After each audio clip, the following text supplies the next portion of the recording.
किया। साथ में आकृति यज्ञ के रूप में भगवान विष्णु और दक्षिणा के रूप में स्वयं भगवती लक्ष्मी थी। अतः मनु उस प्रजापति की सम्मति से यज्ञ का दक्षिणा का विवाह संपन्न हो गया। दूसरी कन्या देवहूति का विवाह ऋषि कर्दम के साथ। इसमें 9 कन्या और पुत्र कपिल हुए। तीसरी कन्या प्रसूति का विवाह दक्ष प्रजापति से हुआ। ब्रह्मा जी के प्रथम पुत्र ऋषि मरीचि थे, उनका विवाह कर्दम जी की कन्या कला से हुआ। उनसे कश्यप तथा पूर्णिमा नाम के 2 पुत्र हुए। ब्रह्मा जी के द्वितीय पुत्र ऋषि अत्रि का विवाह कर्दम पुत्री अनुसुईया के साथ हुआ। इनके 3 पुत्र हुए, सोम, चंद्रमा, दत्तात्रेय, दुर्वासा। सोम, चंद्रमा एक ये क्रमशः ब्रह्मा, विष्णु और महेश के ही अंग थे। विदुर जी ने पूछा कि हे महामुनि, जगत की जो सृष्टि, पालन एवं संहार करने वाले इस सर्वश्रेष्ठ देवता ने किस प्रयोजन से मुनि अत्रि के घर एक साथ अवतार लिया? मुनि मैथिल ने बताया कि भगवान ब्रह्मा की सृष्टि करने की आज्ञा से पालन में जो मुनि अत्रि था, अनुसुईया तप करने के लिए यक्ष नामक पर्वत पर गए और संतान की उत्पत्ति के लिए भगवान विष्णु का भजन करने लगे। एक पैर पर खड़े हो गए।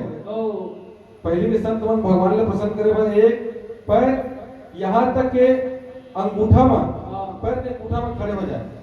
भगवान ने किसको करके प्रसन्न करना रहे। सबसे तपित होकर के तीनों जगतपति उनके समीप आने लगे और वाहनों पर अपने चिन्ह कमंडल लेकर चलने लगे। त्रिशूल से सुशोभित होकर आए। त्रिदेव ने प्रादुर्भाव से अत्रि मुनि का अंतःकरण प्रकाशित होते हुए देखा तो नेत्र खोले।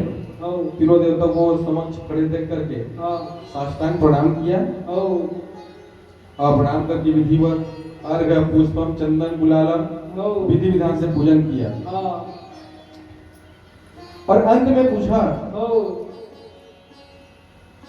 कि मैंने तो संतान प्राप्ति के लिए भगवान सुरेश्वर का स्मरण किया था, आप में से वे कौन है?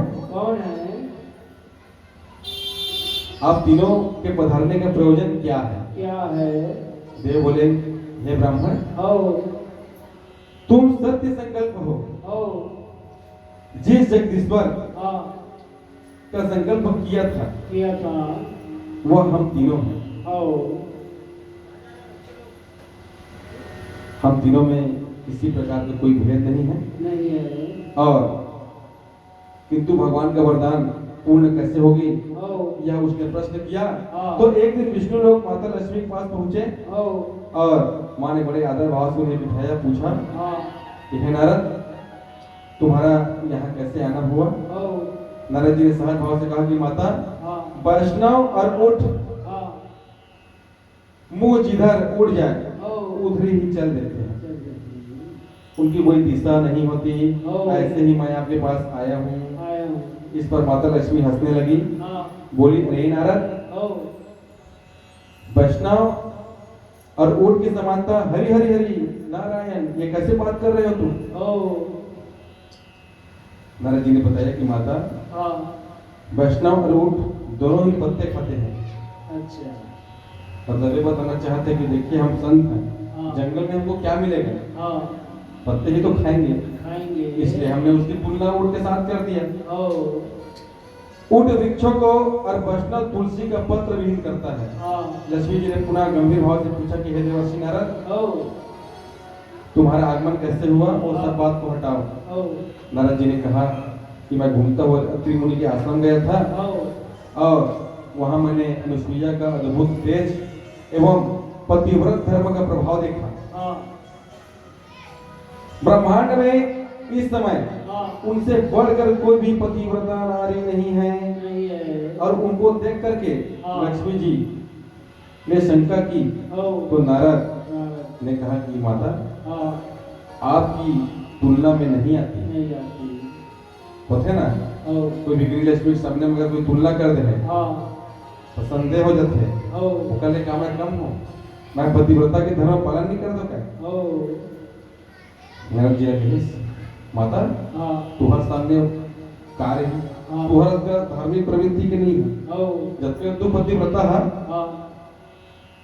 लक्ष्मी लक्ष्मी माता है, मैं लक्ष्मी हूँ, मैं अपने स्वामी का पैर नहीं दबाऊंगी कहीं तो मारना होगे, लेकिन हमेशा भगवान विष्णु के पैर के ही पास में रखे नहीं कह सकते का स्वामी मैं चरण मणि रहा हूँ, मैं लक्ष्मी घर घर मोर पूजे जाते मोर बिना घर पूजा नहीं हो मोर चरण में ध्यान रखे करा, लेकिन नहीं पतिव्रता नारी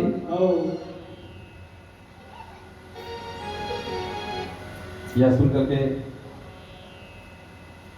माता लक्ष्मी सोची कि मेरे से जाता है, तो नारद जी ने कहा कि नहीं माँ माता आपसे नहीं है, क्या किसने तुम्हारा अपराध किया?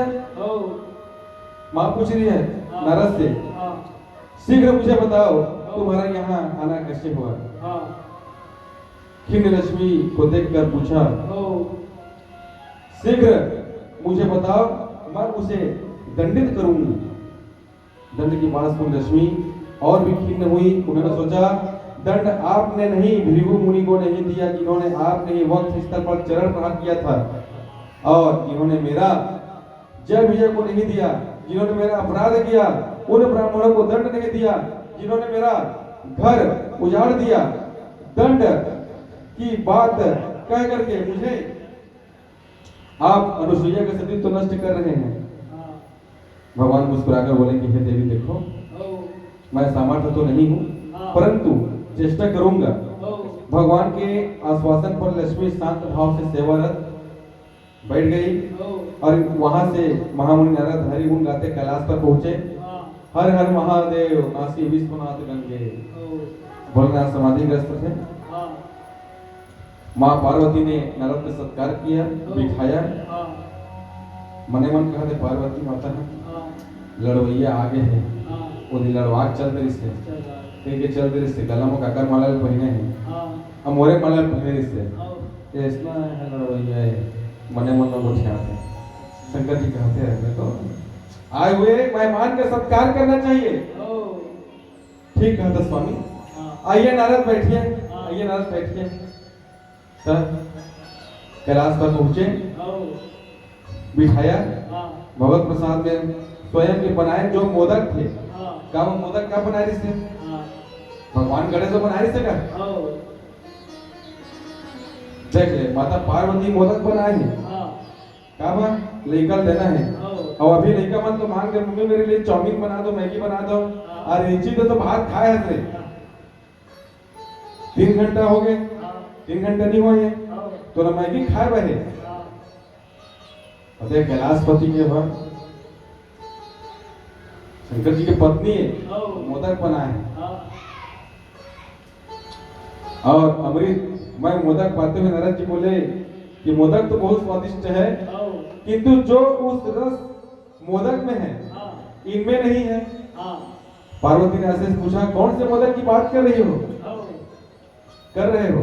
नारद ने बताया कि मैं अत्रि पत्नी अनुसुईया के आश्रम गया था, वहां अनुसुईया से मोदक खिलाए, उसका आनंद इस मोदक में नहीं है। उनकी जैसी पतिव्रता इस समय जगत में दूसरी नहीं है। पार्वती जी ने तुरंत जिज्ञासा की क्या मैं भी? नारद हाँ माता आप भी उनके तप के सामने फीकी हैं। पार्वती जी ने तुरंत जिज्ञासा विलुप्त किया और यह सुनकर बहुत बड़ा आश्चर्य हुआ। नारद जी की बात पर विश्वास न करके तुरंत भगवान शंकर के पास गए और सत्यता जानने की प्रार्थना करके भगवान शंकर नारद जी को बुलाया, किंतु नारद जी वहां से ब्रह्मलोक चले गए थे लड़वा के। अब वहां ब्रह्मणी जी से अनुसुईया के पवित्र तेज का बखान किया।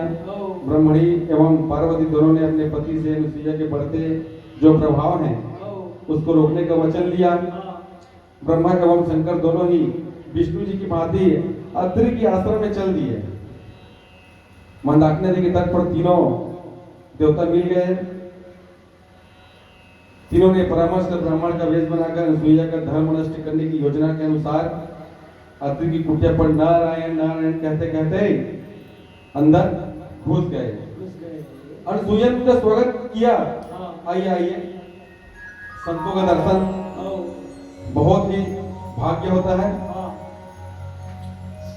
आदित्य फल मूल जितना भी से कंदमूल सब लाइस ब्राह्मण वादिस ब्राह्मण स्वीकार करिस। और अनुसुईया ने जब कारण पूछा तो ब्राह्मणों ने एक स्वर में कह दिया कि देवी आप विवस्त होकर के आतिथ्य करें तो हम सब उसे स्वीकार करेंगे। अनुसुईया के आश्चर्य को सीमा न रही, लेकिन तुरंत योग बल से उसने वास्तविकता को जान लिया और संकल्प लिया कि मैं यदि नजदीक पतिव्रता हूं तो ये 3-6 महीने के बालक बन जाए। देख, अगर पतिव्रता नष्ट करे बाहर से, लेकिन सती अनुसुईया जानते थे ना ये मन आए हैं तो जरूर कुछ न कुछ मन गरीब करे आए हैं, लेकिन वो किसी प्रकार की वो कहनी नहीं मानी से का पतिव्रता नष्ट हो जाएगी। अगर मन छल करे आए हुए 6 महीना का लड़का बन जाए कहीं श्राप दे दी दिवते तीनों छद्मवेशी देव बालक बन गए। अनुसुईया विवश होकर उनका आतिथ्य करने लगी। ये तीनों पालने में झूलने लगी। संध्या समय जब ऋषि अत्रि जी आए तो पालने में झूलते हुए तीनों शिशु को देखा। अनुसुईया से पूछा, हे देवी ये तीनों शिशु किनके हैं? आपने कहां से प्राप्त किए हैं? ये आपके ही पुत्र हैं ऋषि श्रेष्ठ? सती अनुसुईया का थे। गदगद भाव से अनुसुईया ने कहा, ऋषि ने ध्यान लगाकर देखा तो वास्तविकता समझ गए। आपने अच्छा नहीं किया अनुसुईया। यह वाक्य बोल करके ब्रह्मा के साथ ऐसा उपहास नहीं करते। और देखो, अपनी शक्ति का परीक्षण उन्हीं पर करना उचित है जिनकी कृपा से यह शक्ति प्राप्त हुई है। तीनों देव बालक के रूप में मां अनुसुईया को आनंद देने लगे, किंतु बहुत समय निकलने पर ब्राह्मणी लक्ष्मी और पार्वती व्याकुल होने लगी। तीनों अपने पति की खोजती हुई स्थान में गई। काम भेजे इससे भी होगा पतिव्रता नष्ट करे राग तो इस लेकर बना के। सौभाग्य से उसी समय देवर्षि नारद भी वही जाते दिखाई दिए। लक्ष्मी जी ने कहा, ये नारद जरा इधर तो आना। आगे लगा कर लड़का बना के रख ले मुर्गो से ये यदि अकेला बैठे है ना मन नारद जी क्या कहते हैं, अभी समय नहीं है माता, आवश्यक कार्य से जा रहा हूं। कहां रुकी हो? झूठ बोलते हैं। तब ब्रह्माणी ने कहा, अरे पुत्र नारद आवश्यक कार्य है तो क्षण भर रुको। माता मैं अनुष्ठान कर रहा हूं, नारी से बात नहीं करता अनुष्ठान करते समय। वत्स नारद तुम्हारी हम बाद में सेवा करेंगे। माँ से बात करना किसी अनुष्ठान में निषेध है बोल रहे हो? कितने भी अनुष्ठान में बैठे रहो, माँ से कितने देर भी बात कर सकते हैं। माँ तो माँ होती है ना। बच्चा जब कमाने जाता है बाहर तो घर में सब पूछते हैं। सबसे पहले तो घर वाली पूछते हैं, कब कमाए हैं जी? 6 घंटे पहले बाहर में रहे हैं। थोड़ा तुम व्यंग मारते ना काबा कुछ कामना पूर्ण नहीं हो रहा था। घर रहते ही दिन गोठिया आ गई। पिताजी पूछते हैं घर है कमाए कब तक कमाए, लेकिन माँ का पूछते हैं बेटा कुछ खाए नहीं कमाए देख तो खाए नहीं हंसकारे में तो एकदम सुख सुख दिखाते फल लगे पोची पोची दिखाते। क्यों 9 महीने गर्भ में रखे रहते माँ पीड़ा सह रहे तो कौन लेखा के पीड़ा और लेखा के स्वभाव कौन सबसे जानते हैं? माँ जानते हैं। लेकिन होकर से ज्यादा पिता भी जानते हैं। माँ से ज्यादा पिता भी जानते रहते। पिता का है व्यक्त नहीं करते।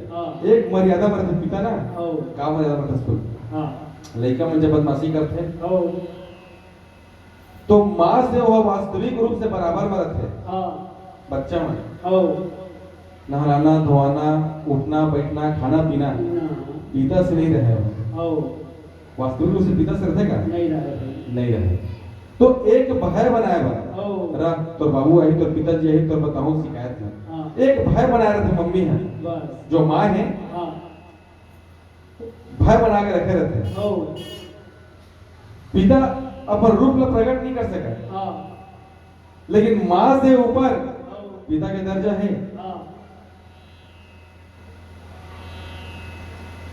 माँ तो माँ होती है ओ और उससे भी ज्यादा पिता तो पिता होता है सबके बाहर लगे हुए रहते हैं ओ घर चलाना है ये तो माँ जानती ना हां लेकिन घर कैसे चल रही ओ ये पिता का पता रहता है ओ हाँ गाँव मतलब मैं नहीं रहती पिता मतलब सब मैं नारद जी नहीं रुके बहुत ही प्रार्थना किए बहुत ही उसको बोले तो नारद जी रुके हां किंतु यह समझ रहे थे कि उनके मन में पति वियोग से बड़ा रोष है ओ उनके प्रति अतः उनसे दूर ही खड़े रहे ओ ब्रह्माणी ने मधुर स्वर बनाते हुए पूछा हाँ। नारद जी यह तो बता दो ओ कि वो कहाँ है हां नारद जी कहे वे कौन अरे तुम्हारे पिताश्री ओ माता जी से अधिक पिताजी का पता कौन जानेगा हां अपन बला काटा थे नारद है ओ माँ और मैं कहा जानी है हां पिताजी कहाँ है तेरा तू जानी है तू जानिया मोला कुछ था पूछता या तो आपको ही मालूम होना चाहिए ना ओ ये करते करते सुदूर पूर्जा की ओर इशारा करते हुए बताए और पतिव्रता के चक्कर में वही रह रहे हैं हां उसी कुटिया तीनों ओर से चली गई है ओ नारायण नारायण कहते हुए वह दूसरी ओर को चले गए ओ तीनों भय दूर सी होने लगे हां और वहां पर पहुंचकर आनंद की आज्ञा मांगने लगी मांगने लगी अनुसुईया ने पूछने पर उन्होंने बताया कि हम आपकी पुत्र वधू हैं ओ ये लड़का जब का दिखा थे हां हमारे घर पत्नी है हां ऐसे कहा था ओ तब पूछने की क्या जरूरत थी हां वे तो हम तुम्हारा अपना ही घर है ओ चले आओ हां तीनों अंदर आई ऋषि पत्नी का अभिवादन किया हाँ। उस दिन अनायास ऋषि अत्रि मुनि ने ओ समय से ही हां पूर्व आ गए ओ उन्होंने देखा हां कि तीनों एक तरफ खड़ी हो गई है ओ और अंदर आने की आज्ञा मांगने लगी है अनुसुईया के पूछने पर उन्होंने बताया हाँ। कि आपकी पुत्र वधू कहाँ है ओ तो आपकी पुत्र वधू है महाराज तीनों ने चरणों में प्रणाम किया मुनि बोले अनुसुईया अब तुम साधना छोड़कर माया में ग्रसित होती जा रही हो ओ तीनों देवियां बहुत समय तक देवी अनुसुईया की सेवा करती रही हां एक रात जब चरण सेवा करते समय गर्म गर्म अश्रु बिंदु चरणों में गिरने लगे ओ तो मातृ हृदय द्रवीभूत हो गया हां और उन्हें सहज ही क्षमा कर दी ओ ऐसा कह करके हां उन्हें क्षमा किया और हाथ में जल लेकर के पति का स्मरण करके उन बालकों पे छिड़क दिया पुनम्यति त्रिदेव ये फिर से त्रिदेव बन जावे पति पत्नी ने उनका पूजन किया स्तुति की और अनुसुईया के जो पद है उनको वह सीता रूपिणी पद मिला और जनक नंदिनी ने जब सतियों के योग के सम्मान उन्हें दिया तब आशीष देह निकट बंदाई दिव्य वचन भूषण फकीराए सती सीता जब स्वामी राम के साथ वन जाने की तत्पर हुई तो गुरु वशिष्ठ की आज्ञा से गुरु पत्नी अरुंधति ने राजकुमारी सीता का वनोचित श्रृंगार किया था जे नित्य नूतन सब सुहाए जो न कभी जीर्ण होने न गंदा न रहने न किसी शास्त्र का प्रहार हो सकेगा दिव्य अभिमंत्रित करके स्वयं सती अनुसुईया ने कवच के रूप में सती सीता को धारण कराया प्रेम से बोलिए राधे राधे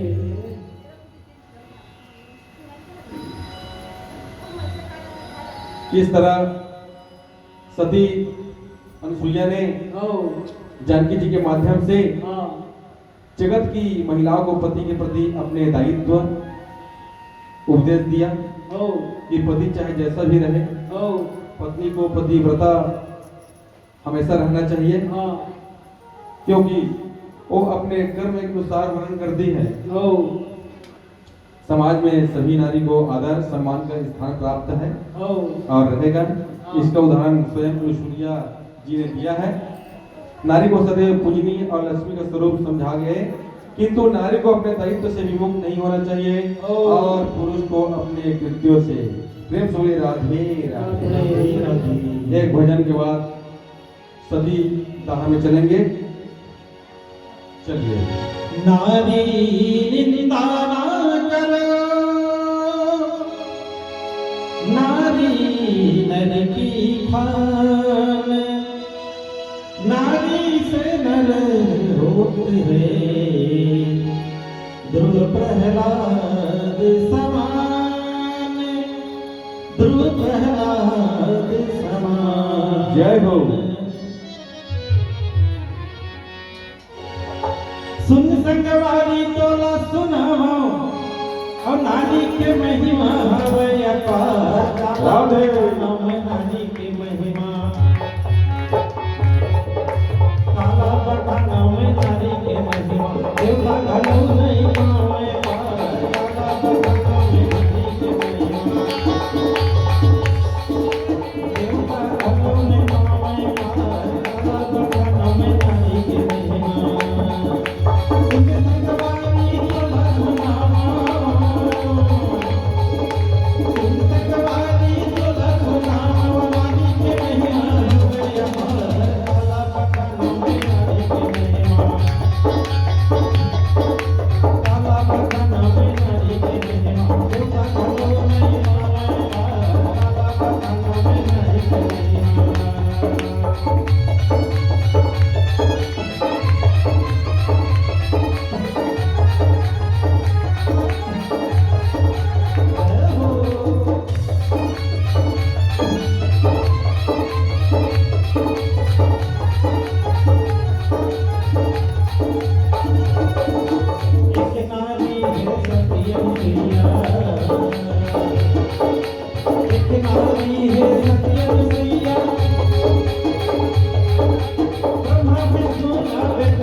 मनु महाराज की जो तीसरी कन्या प्रसूति का विवाह प्रजापति दक्ष से हुआ, उसने 16 कन्याओं को जन्म दिया। दक्ष ने 13 कन्या को तो धर्म से, एक का अग्निदेव से, एक का पितर से और एक कन्या का विवाह भगवान शंकर से किया। प्रजापतियों ने एक विशाल महोत्सव बनाया। देखिए, सत्ता मिलता है, सत्ता मिलने के बाद थोड़ा व्यक्ति अभिमानी हो जाता है, चाहे सत्ता पद का हो कि प्रतिष्ठा का हो या मद का हो। होते कि नहीं है? गांव के केंद्रीय कबू नेता बन गए तो लोगों उठाए नहीं होना। क्यों? आई एम मंत्री, मैं मंत्री हूँ। तुम गांव में केंद्रीय वाला कंत्री हो तो मंत्री कंत्री काम को चाहिए। यही अभिमान है। और ये कहाँ कहा था? महु मनुष्य तहु मनुष्य। अरे भातेदार तो खात होगे ना, हीरा मधुर तो यदि खात होगे कि साग के सब्जी खात होगे, लेकर सोन के बड़े बड़े सोन के बिस्कुट, भात के दाना बन के वो सोन रहा था, बड़े बड़े नेता बन के, पैसा ला बन के।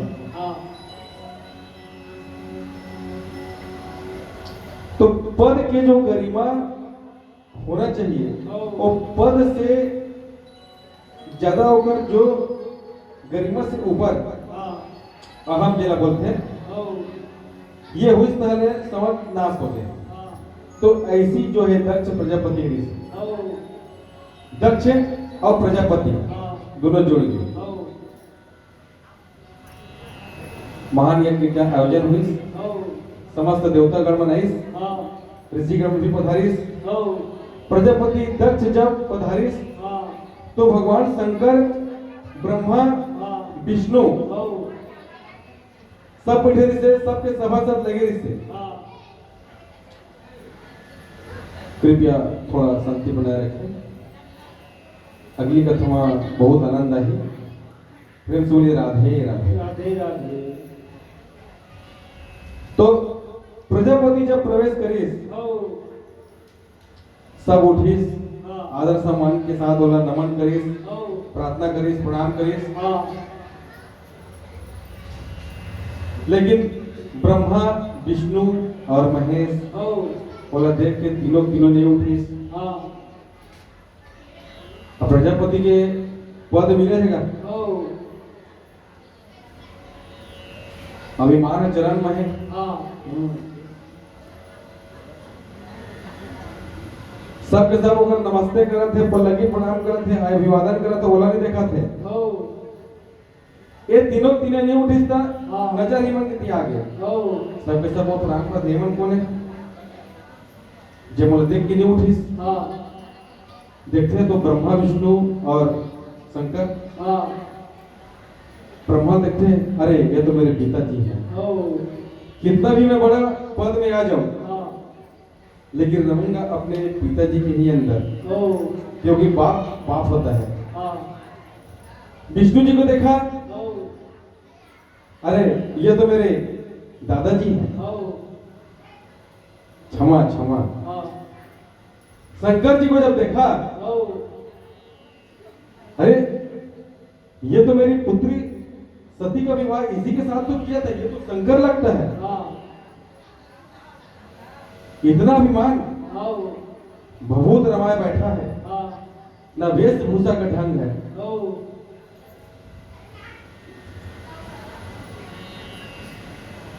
जाकर के हाँ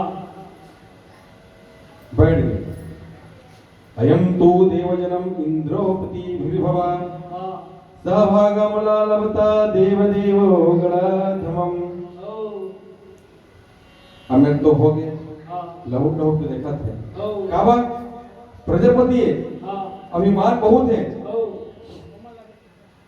अदमानदे सत्कार नहीं करिस हाँ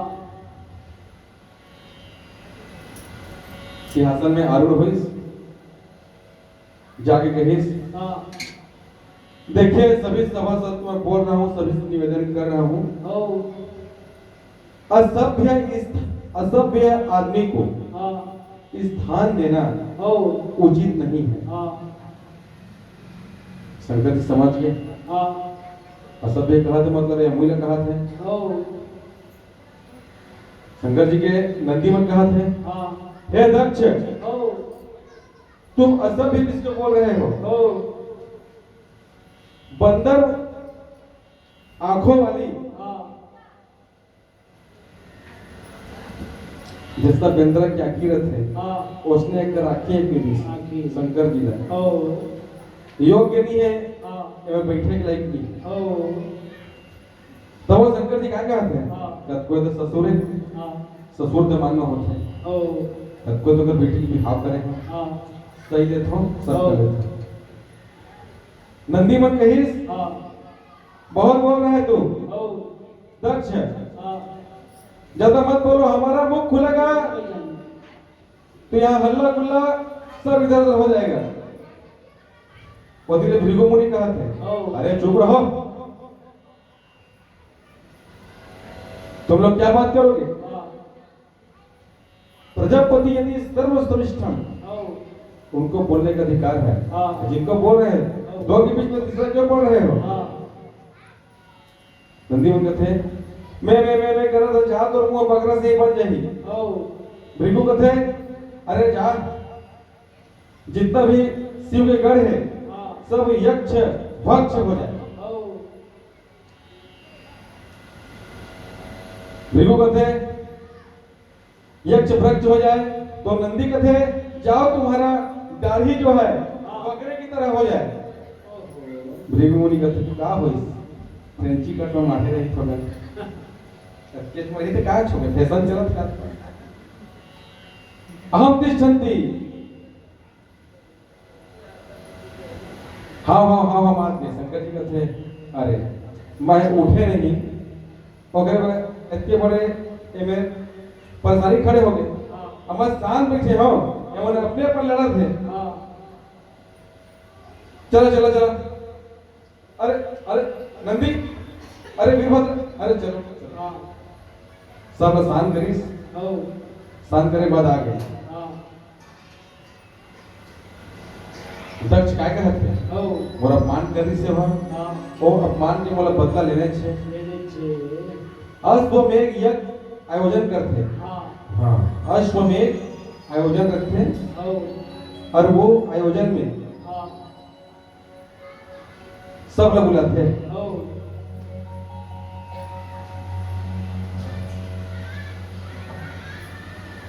जतका भी रहते हाँ ऋषि मुनि गण यक्ष रक्ष जो लायक नहीं है हाँ वो बोला तो बता रहे हैं ना एक तो कथा बता रहे हैं अरे मैं आपको पानी पराऊंगा हाँ ओकर करे मुन्नी बने हो मैं ओकर पानी पराऊं हाँ ओकर करे मुन्नी बने हाँ अरे ओकर करे पानी परत है हाँ त ओकर करे पानी परल के 10 जन के पाप परत है ओकर करे जाग पाप पर लेना रे भाई का होई सीधा सीधा तो शिव जी ने देखाऊ जी के हो शिव जी ने छोड़ के हाँ। जतका भी हाँ सर्वश्रेष्ठ हो ऋषि मुनि भगवान हाँ सब लोग हाँ यज्ञ बुलाते हो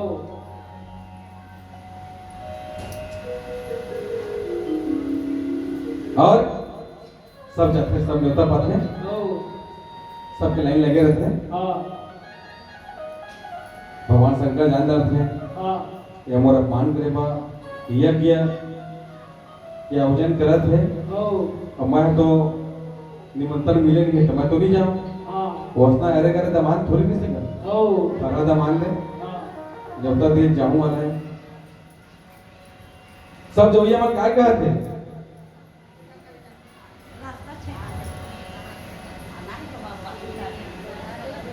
अच्छा संदेह होई शिव जी का संदेह होई हो तो सती लसंग में बुलाईस हो और कहिस तुम सती कहिस हाँ चल तो आज छेड़ी बाग खेलबो कहिस हो का में जाना गाँव कहिस हाँ सब आही जाही हाँ सती है देखी हो मैं न्योता नहीं पाए हूँ हाँ और जाही तो पूछी हो और न्योता नहीं पाया तो मैं कहाँ जहाँ हाँ एला बुरा लगी हो एला अच्छा नहीं लगी हाँ पिता के यहाँ के निमंत्रण नहीं मिलना हो ये मेरे के बात है हाँ बेटी मन के आश्रय थे हो मैके हैं हाँ मैके माँ का आश्रय थे हो पिताजी सबसे ज्यादा लाड प्यार हाँ पुत्री माँ देते हो छेरी बाग खेले चालू हो गए हो मगर आकाश मार्ग से हो जितना सब जाने वाला है हाँ यज्ञ में शामिल होने वाला है हो वो सब अपन अपन साधन में जात रहे और क्या कर रहे दक्ष के यज्ञ कहत लागेगा हाँ जे जाही ओकर भाग जागी जे नहीं जाही पछताही अपन कर्म में ठठाई जिंदगी भर पछताही हो सती खिलत खिलत करते हाँ प्रभु काय के आवाज आते हो अरे नो है नो देख यदि तोर ये यदि देख तो हारा दस्तेला हाँ फिर कहे दक्ष के जग का लगाए हाँ जे चाहिए ओकर भाग जागे हो जे नहीं चाहिए पछताही अपन कर्म में ठठाई हो रहा तो हाँ सती तो कहा ध्यान देता हाँ ये बार बार 2-3 बार चलिस हो अंतिम बार चलते हाँ दक्ष की यज्ञ कहत लगे जेने जे अपन कर्म ठठाई अपन पछताही हो रहा दो जी हाँ निकाल के देखो हाँ कौन है कर्म में ठठावा था हाँ काबा मना करा था बतावा तो हो काय सती तो पिताजी हाँ अश्वमेध यज्ञ के आयोजन रखे थे हो सब ला निमंत्रण दे रहे हैं हाँ परंतु हम ला निमंत्रण हो नहीं दे रहे हैं हाँ सती कहते देखा प्रभु हाँ देखा स्वामी हो ससुराल में तुहरा न्योता की जरूरत है थी हाँ न्योता की हमन अगोरा मरी वो हो अरे ओकर बेटी हो तो मैं हाँ बुला के सोही हो कार्ड आवत आवत सल्टा को में चल दी सोही हाँ नहीं सती न्योता नहीं दे रहे हैं हाँ और जो यज्ञ वो करत है हो ओला मोला देखा के खातिर करत है हो कैसे गोठिया था तू हा हाँ तुहर करा मोर विवाह करे है हो दमान दा हाँ दमान ले लेहे बिना किसी कुछ हुई के लगा ही हो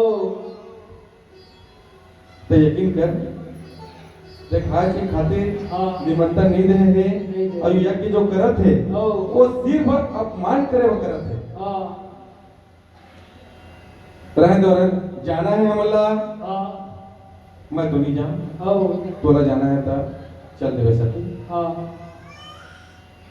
देखा ऐसे है नहीं बना है हो 6 महीना साल भर हो गए एको गनी का हाथ के बड़े यज्ञ होते और जहां का तब तू मोला नहीं भेजा था हो चल देखो जाओ आ जाओ हाँ तू बाहर में खड़े रहिया हाँ। नाना प्रकार से हाँ। विभिन्न प्रकार से हाँ सभी समझा के प्रयास करिस अंतिम में पूछते लेवा तो बतावा काय ऐसा बात है हो जेकर कारण हमला न्योता देसी के कहा था हाँ